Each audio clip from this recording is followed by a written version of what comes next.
नमस्कार सभी को। आज देश भर में 14 सितंबर को हिंदी दिन मनाया जा रहा है। यह हिंदी दिन भाषा की महत्ता और उसकी नितांत आवश्यकता को याद दिलाता है। इस दिन के अवसर पर मैं मेरे विचार व्यक्त करने जा रही हूँ। विचार व्यक्त करने से पहले भारत के 2 महान क्रांतिवीरों को मैं सद्भाव से प्रणाम करना चाहती हूँ, जिन्होंने हिंदी के लिए सारा जीवन अथक प्रयास किया। एक थे उनमें से परम पूजनीय स्वामी दयानंद सरस्वती, जो गुजरात में पैदा हुए, जिनकी मातृभाषा गुजराती थी, लेकिन सारा जीवन हिंदी की स्थापना के लिए उन्होंने अपना व्यतीत किया। गौरव बढ़ाने के लिए, हिंदी का गौरव बढ़ाने के लिए और हिंदी का सम्मान बढ़ाने के लिए उन्होंने अपना जीवन व्यतीत किया।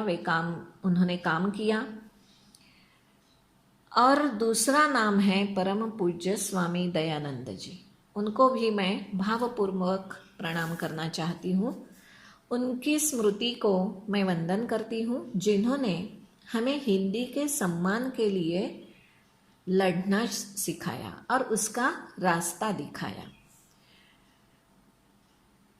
इन दोनों का स्मरण करने के बाद और एक ऐसी व्यक्ति है जिन्होंने इस हिंदी भाषा को राष्ट्रभाषा के रूप में उसका सम्मान बढ़ाने के लिए बहुत कोशिश की। वे हैं एक महान व्यक्ति, महात्मा गांधी जी। वे मूलतः गुजरात के थे और भाषा उनकी थी गुजराती, लेकिन पहली बार भारत देश में सन 1918 में 29 मार्च को महात्मा गांधी ने ये ऐलान किया, घोषणा की कि अब जल्दी हिंदी को भारत की राष्ट्रभाषा बना देना चाहिए, क्योंकि इसके अलावा देश की कोई भाषा नहीं है जो राष्ट्रभाषा का स्थान ले सकती है। वह एक ही है, वह है हिंदी। और ये महात्मा गांधी ने उस समय कहा था जब अंग्रेजों का दमन चक्र इस देश में चल रहा था। और उसके बाद कांग्रेस ने इस हिंदी को महत्व और सम्मान देना शुरू किया, कांग्रेस पक्ष ने। आपको हैरान होने वाली एक बात कहना चाहती हूँ कि 1918 के पहले कांग्रेस के ज़्यादातर प्रस्ताव अंग्रेजी में पास होते थे। कांग्रेस वर्किंग कमेटी जितनी उसकी बैठकें हो गई 1918 के पहले, ज़्यादातर प्रस्ताव अंग्रेजी में ही होते थे उस कमेटी के। जब महात्मा गांधी ने यह ऐलान किया कि उसके बाद हिंदी में प्रस्ताव होने लगे और हिंदी का थोड़ा सा महत्व राजनैतिक लोगों के सामने बढ़ गया, इसलिए मैं महात्मा गांधी की स्मृति को भी प्रणाम करना चाहती हूँ, जिन्होंने हिंदी के लिए बहुत ताकत से, जोर से सारे देश में प्रयास किया। किसी भी क्षेत्र में महात्मा गांधी गए 1918 के बाद, हर जगह वे हिंदी में ही बोले। केरल में गए, आंध्र प्रदेश, कर्नाटक में गए, तो वहाँ जहाँ वे गए वहाँ में वे हिंदी में बोले। एक दिन तो उन्होंने यहाँ तक कहा कि सारी दुनिया को बता दो कि मोहनदास करमचंद गांधी अंग्रेजी भूल गया। आपको शायद ये सुनकर भी आश्चर्य होगा कि महात्मा गांधी जी की अंग्रेजी इतनी अच्छी थी, अंग्रेजों से भी अच्छी थी। वे जब अंग्रेजी लिखते थे और अंग्रेजी में कई बार बातें करते थे, कब का समय, 1918 के पहले। हाँ, वे जब अंग्रेजी में कई बार बातें करते थे या लिखते थे, तो उनकी अंग्रेजी कई अंग्रेज लोगों से अच्छी थी। महात्मा गांधी ने यह ऐलान कर दिया कि सारी दुनिया को बता दो कि मोहनदास करमचंद गांधी अंग्रेजी अभी भूल गया है। और वे सच में भूल गए थे। 1918 के बाद एक दिन भी ऐसा नहीं आया कि जब महात्मा गांधी ने अंग्रेजी में बात की हो या अंग्रेजी में लिखा हो या अंग्रेजी में किसी को संबोधित किया हो, एक दिन भी ऐसा नहीं हुआ। कई बार ऐसे मौके आए जब वे लंदन गए थे, अंग्रेजों से बात करनी थी वहां जाकर, तो भी उन्होंने हिंदी का आग्रह रखा। अंग्रेजों ने पूछा, आप तो अंग्रेजी जानते हैं, बोलते भी हैं अच्छी तरह से, तो अभी इसी वक्त क्यों नहीं बोल रहे हैं? तो उन्होंने कहा, मैं अभी अंग्रेजी भूल गया। तो अंग्रेजों को उनकी हिंदी समझने के लिए दुभाषियां रखना पड़ा। ऐसे हिंदी के प्रबल आग्रही महात्मा गांधी और परम पूज्य स्वामी दयानंद सरस्वती, इन दोनों को प्रणाम करते हुए मैं अपने विचार व्यक्त करने जा रही हूँ। हिंदी ही राष्ट्रभाषा क्यों है? हिंदी श्रेष्ठ क्यों है? इसके बारे में पहले मैं बोलना चाहती हूँ। हिंदी का शब्द भंडार, साहित्य अंग्रेजी से ही समृद्ध है। हिंदी के बारे में कुतर्क फैलाए जा रहे हैं कि हिंदी का शब्द भंडार अंग्रेज भाषा से कम है, लेकिन हिंदी अभ्यासकों ने यह खोज डाला है, यह अनुमान या निष्कर्ष पढ़ाई करने के बाद, खोज करने के बाद यह अनुमान या निष्कर्ष सामने लाया है कि अंग्रेजी से हिंदी का शब्द भंडार कई गुना ज़्यादा है। अंग्रेजी यह पुरानी प्राचीन भाषा नहीं है, यह बिल्कुल नई भाषा है। यह अंग्रेजी भाषा 13वीं 14वीं शताब्दी में ठीक से विकसित हुई। उसके पहले इंग्लैंड में ज़्यादातर स्कॉटिश, आयरिश ये भाषा बोलते थे। बहुत बड़ा इलाका इंग्लैंड में फ्रेंच बोला जाता था, क्योंकि फ्रेंच के ये गुलाम थे इंग्लैंड के लोग, और 1000 साल गुलाम रहे हैं। अंग्रेज फ्रेंच लोगों के ये गुलाम रहे हैं, और ये अंग्रेज लोग फ्रेंच लोगों के 1000 साल गुलाम रहे हैं। पहली शताब्दी से लेकर 10वीं शताब्दी तक वे गुलाम रहे। इंग्लैंड में फ्रांस के भिन्न भिन्न राजाओं का शासन था, यानी इंग्लैंड फ्रेंच के प्रभाव में थे। बाद में वे आज़ाद हो गए। 10वीं 11वीं शताब्दी में वे आज़ाद हो गए। 13वीं 14वीं शताब्दी तक अपनी अंग्रेजी को ठीक ठाक उन्होंने किया। तब से अंग्रेजी शुरू हो गई, यानी भाषा एकदम नई है, पुरानी नहीं है, शब्द बहुत कम है उसमें। देखिए कितने शब्द हैं अंग्रेजी के। मूल शब्द अगर आप ढूंढना शुरू करें ना, मूल शब्द, हाँ, तो इस समय सारी मेहनत लगा देने के बाद आप ये देखेंगे कि मूल शब्द अंग्रेजी भाषा में 65,000 हैं, और हमारी हिंदी के मूल शब्द कितने हैं? 80 लाख से भी ज्यादा हैं। और संस्कृत तो हिंदी की माँ है। वैसे तो संस्कृत हिंदी या भारत की अन्य बोली भाषाओं की माँ है। संस्कृत इस भाषा से हिंदी भाषा का विकास हो गया। संस्कृत के 102 करोड़, इससे भी ज्यादा शब्द संख्या है इस संस्कृत भाषा में। तो हिंदी और संस्कृत दोनों मिलकर 102 करोड़ 80 लाख इतने शब्द हो गए। इतनी हमारी हिंदी भाषा समृद्ध है।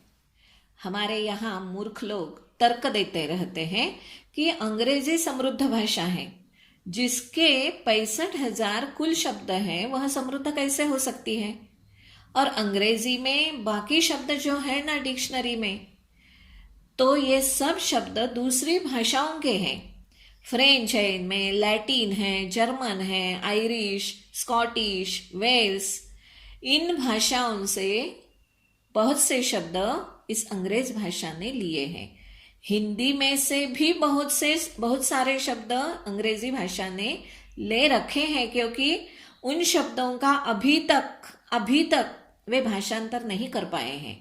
यानी बहुत सारी भाषाओं से लेके मिला के अंग्रेजी भाषा का शब्दकोश बन गया है, और जिसके कारण 2.5 लाख 5 लाख शब्द अंग्रेजी भाषा में हैं।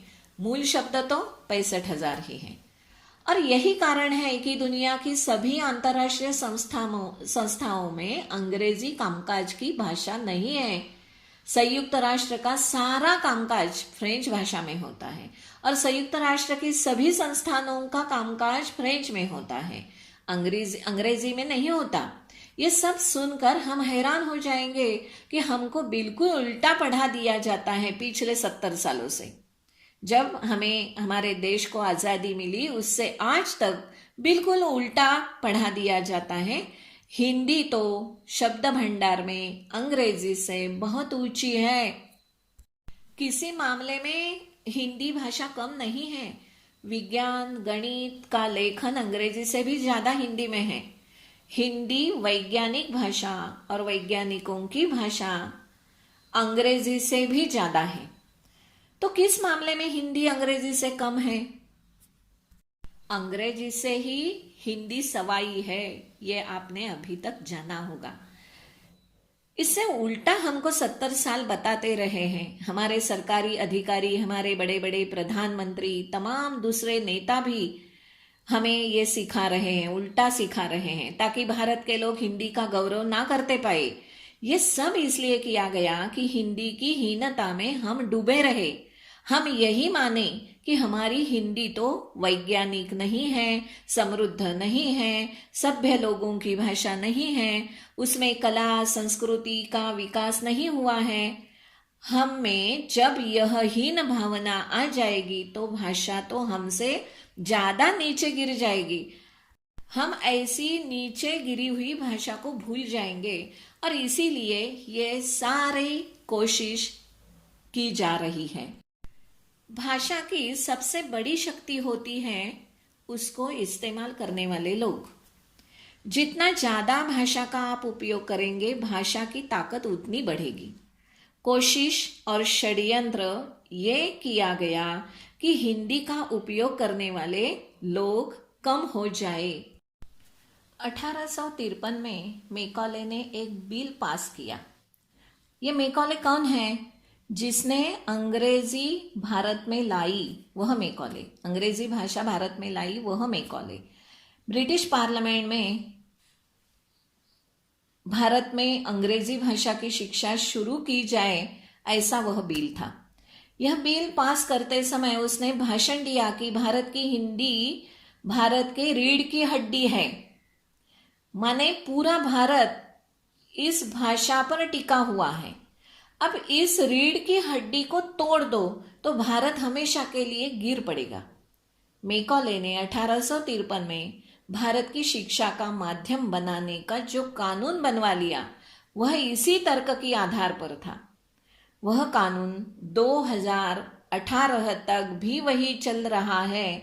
मैकॉले ने तय किया था कि भारत की शिक्षा का, ज्ञान का माध्यम होगा अंग्रेजी और वही आज तक चला आया है। आज भी हम हमारी हिंदी, मराठी, संस्कृत इन भाषाओं के बजाय हम अंग्रेजी को ज्यादा महत्व देते हैं। क्यों देते हैं? क्योंकि हम सब में मैकॉले की आत्मा ने प्रवेश किया है। आज हिंदी दिवस पर मुझे भी मेरी आत्मावलोकन करने की जरूरत है, ऐसा लगता है। हम सभी आत्मावलोकन करें, आत्म परीक्षण करें कि कितना हम अंग्रेजी शब्द दिन भर उसका यूज करते हैं, उपयोग में लाते हैं। अगर मैकॉले की आत्मा हमें नहीं आई होती तो हमारे बच्चे मम्मी डैडी नहीं बोल रहे होते ना। मम्मी का अर्थ मालूम है आपको? मम्मी का भी नहीं और डैडी का भी अर्थ मालूम नहीं है। मम्मी का अर्थ है मरा हुआ, जिसमें से जान। हम माँ बाप को भी मम्मी डैडी ऐसा कहकर पुकारते हैं। ना हमें मम्मी का अर्थ मालूम है और ना डैडी का। मम्मी का अर्थ क्या है मालूम है? मरा हुआ, जिसमें जान नहीं है, जान निकल गई है, उसे मम्मी कहते हैं। यानी हम जीती जागती माँ को मम्मी मम्मी बोल के मार डालने की तैयारी कर रहे हैं। क्यों हो गया है ऐसा? क्यों हो रहा है? क्योंकि हम में मैकॉले ने प्रवेश किया है। डैडी, डैडी का अर्थ क्या है? यानी मरे हुए जैसा। उसी प्रकार आंटी का अर्थ, आंटी हम चाची, मौसी, बुआ, फूफी, मामी, सबको कहते हैं आंटी, अंकल भी, चाचा, ताऊ, मामा, फूफा, मौसा। यानी अंकल वो है चाचा है या ताऊ है या मामा है या फूफा है या मौसा है, कोई नहीं बता सकता, लेकिन हमारे बच्चे कहते हैं क्योंकि मैकॉले ने हम में प्रवेश कर लिया है। तो आज हम आपसे निवेदन करते हैं कि हिंदी को आप सच में ईमानदारी से चाहते हैं कि यह संवैधानिक पद पर विराजमान हो, तो इसके लिए आपको इसकी इज्जत बढ़ानी है। तब सरकार और अन्य लोग इसकी इज्जत करना शुरू करेंगे। आप इसकी बेइज्जती करते रहे और ये अपेक्षा करें कि सरकार कर देगी, यह नहीं होने वाला। किसी भी भाषा की सबसे बड़ी इज्जत और सम्मान तब होता है जब हम भाषा का बार बार इस्तेमाल करते हैं और ज्यादा से ज्यादा उसे प्रयोग में लाते हैं। जितना ज्यादा हिंदी का प्रयोग हम करेंगे अपने रोजमर्रा जीवन से लेकर अपने शोध प्रबंध सभी में हम हिंदी का प्रयोग करेंगे, उतना ही ज्यादा हिंदी का सम्मान बढ़ेगा। और आप में अगर हिंदी का आत्मगौरव आया तो सरकार से हम उसका सम्मान बढ़ाने का काम करवाएंगे। जब हम हमारी राष्ट्रभाषा हिंदी का सम्मान करेंगे, हमारे मन में उसका सम्मान बढ़ाएंगे, तब सारी दुनिया में हिंदी की इज्जत बढ़ेगी।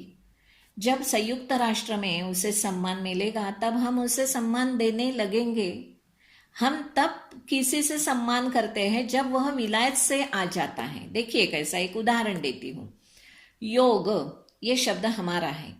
योग शब्द जब विलायत में गया और योगा होके आया तब हम योगा का सम्मान करने लगे। इसी प्रकार हिंदी पहले संयुक्त राष्ट्र में स्थापित होगी, तब भारत सरकार मानेगी उसको, और ये होने के लिए बहुत समय लगेगा। लेकिन आप जब इसका सम्मान बढ़ाने के लिए आप ही काम करेंगे, कोशिश करेंगे, तो इसका सम्मान निश्चित रूप में जल्द ही जल्द बढ़ जाएगा। दुनिया में हिंदी भाषा का उपयोग आज बढ़ रहा है। दुनिया में कई ऐसे बड़े टेलीविजन चलाने वाली कंपनियां हैं जिन्होंने अपने विशेष हिंदी चैनल शुरू किए हैं। पिछले 20 साल से ये हिंदी चैनल शुरू है। एक उदाहरण देती हूँ इसके लिए। चीन जो भारत का विरोधी है, शत्रु पक्ष है, शत्रु देश है, उसने हिंदी रेडियो शुरू किया है और चीन का हिंदी रेडियो हमारे रेडियो से अच्छा और साफ सुनाई देता है, पूरी दुनिया में सुनाई देता है, क्योंकि चीन की सरकार कहती है कि 100 करोड़ से ज्यादा हिंदी भाषी इस दुनिया में हैं। इसीलिए उनका केंद्र दिन दुना बढ़ रहा है, इसकी लोकप्रियता बढ़ रही है। दुनिया की सबसे बड़ी ब्रिटिश ब्रॉडकास्टिंग संस्था जो है, अब तक हिंदी में समाचार देती थी, वह ब्रिटिश ब्रॉडकास्टिंग संस्था हिंदी में समाचार देती थी। दिन में 1 घंटे, अब पूरा 1 घंटे समाचार देती थी, अब पूरा हिंदी का चैनल भी उन्होंने शुरू कर दिया है। बीबीसी हिंदी पे आ रही है। जर्मनी सरकार का हिंदी रेडियो धुआंधार चल रहा है। फ्रांस की सरकार ने भी हिंदी की पूरी तैयारी की है। स्पेन में भी हो रहा है शुरू। दुनिया भर के देशों में हिंदी के प्रति नजरिया या दृष्टिकोण बदल रहा है। उनको हिंदी 120 करोड़ लोगों की भाषा अभी दिखाई दे रही है, लेकिन हमें नहीं दिखाई देती। इस स्थिति को दुनिया के देश अनदेखा नहीं कर सकते। हिंदी बोलने, समझने, जानने वालों का बाजार अब दुनिया में तेजी से बढ़ रहा है। हिंदी बोलने, जानने, समझने वालों की क्रय शक्ति भी अभी बढ़ रही है। बड़ी बड़ी कंपनियों ने अपने विज्ञापन हिंदी में देना शुरू किया है। ब्रिटेन की बड़ी कंपनियां हिंदी विज्ञापन कर रही हैं। अमेरिका की भी बड़ी बड़ी कंपनियां हिंदी में विज्ञापन देती हैं। अंग्रेजी के बजाय हिंदी विज्ञापन जल्दी समझ में आता है, यह वे जान चुके हैं और इसीलिए वे हिंदी में विज्ञापन देते हैं। कंपनियों को हिंदी की ताकत पता चली है। दुनिया में सरकारों को हिंदी की ताकत पता चली नहीं, फिर भी दुनिया में कंपनियों को हिंदी की ताकत पता चली है। अर्थव्यवस्था में अर्थशास्त्रियों को हिंदी की ताकत का पता चल गया है। तो अंत में इस सारे कथन के बाद, इस सारे स्पष्टीकरण के बाद मैं आपसे निवेदन करती हूँ, विनती करती हूँ कि दुनिया में हिंदी समर्थक और सहयोगी बढ़ रहे हैं, तो आप भी हिंदी का ज़्यादा सम्मान और ज़्यादा इज्जत करना शुरू कर दो, तो ये सब काम पक्का हो जाएगा। ये नहीं होना चाहिए कि दिया तले अंधेरा है, ऐसा नहीं होना चाहिए। बाहर इतना सम्मान बढ़ रहा है और रत्नागिरी में बोर्ड क्या दिखाई देते हैं, 15 दिन में अंग्रेजी सीखे, 30 दिन में फटाफट अंग्रेजी। शर्म आती है? यहाँ बोर्ड मिलने चाहिए ऐसे कि 30 दिन में हिंदी या मराठी सीखे, 4 महीने में और अच्छी हिंदी या मराठी सीखे, साहित्यिक हिंदी सीखे, ऐसे बोर्ड लिखने चाहिए यहाँ। ये अंग्रेजी सिखाने वाले कहाँ से पैदा हुए? यही है मेकॉले की आत्मा हम में घुस गई है। ऐसे मेकॉले आत्माओं से पिंड छुड़ाओ, अपना और समाज का पिंड छुड़ाओ। तो ये मेकॉले से छुटकारा कब मिलेगा? इसके रास्ते बहुत हैं। ये जितनी ही मेकॉले आत्माएं हैं ना हमारे देश में, उनसे असहयोग करो, बहिष्कार करो, उनका सम्मान मत करो। मेकॉले मानस पुत्रों को घर के समारोह में मत बुलाओ। जो अंग्रेजी बोलते हैं उन्हें घर में मत बुलाओ, उनके घर आप मत जाओ। अपने आप सुधर जाएंगे ये मेकॉले के मानस पुत्र। इनकी जड़ें तो आपकी पानी से सिंचित हो रही हैं। आपने इनकी जड़ों में पानी देना ही बंद किया ना, तो सूख जाएंगे, मर जाएंगे। और मेकॉले मर गया वैसे ये भी मर जाएंगे।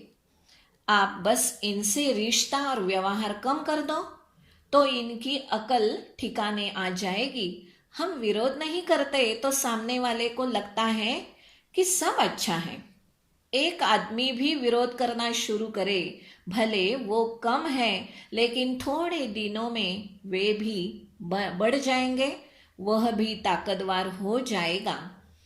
तो आप सभी से मेरा निवेदन है, विनती है कि इस राष्ट्रभाषा प्रचार प्रसार में आप सहयोग दें।